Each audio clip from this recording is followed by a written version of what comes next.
Congratulations, Mikay Bautista, for winning Miss Gay Luzon.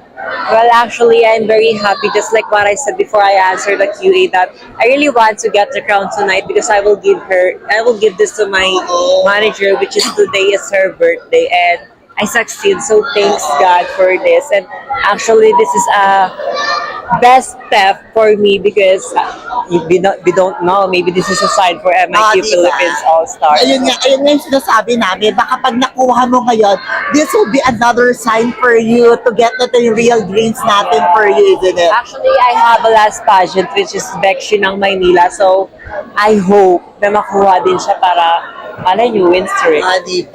Parang tuloy-tuloy na tayo sa international. I said in your, sa usapan natin sa message natin that you will gonna get it. Manifesting at nakuha mo nga.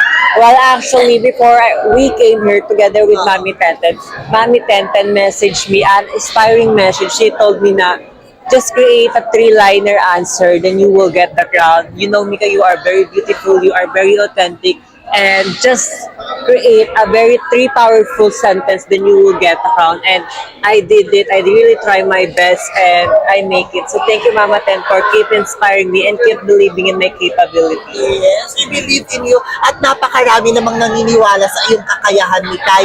And we're really happy that tuloy-tuloy na sana ito for you to really get the international dream ng mga Pilipino para sa iyo.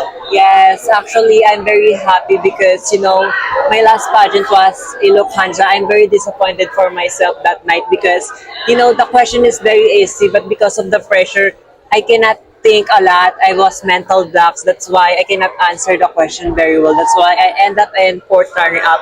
But I'm not blaming anyone. It's about, I really do believe in a perfect timing. So I think Ilocanja is not my perfect time. And tonight, thanks God that I don't lose hope.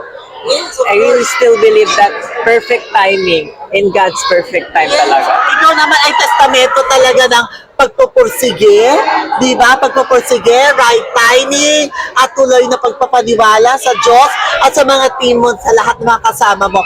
Maraming salamat for inspiring ang mga trans nene dyan to not give up, di ba?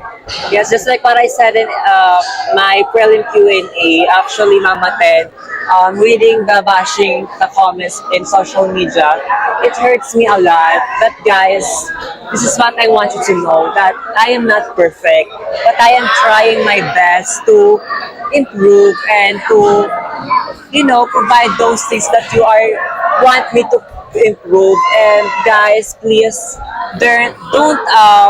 don't bash me because actually it does not help me. It hurts me, actually. It really hurts me.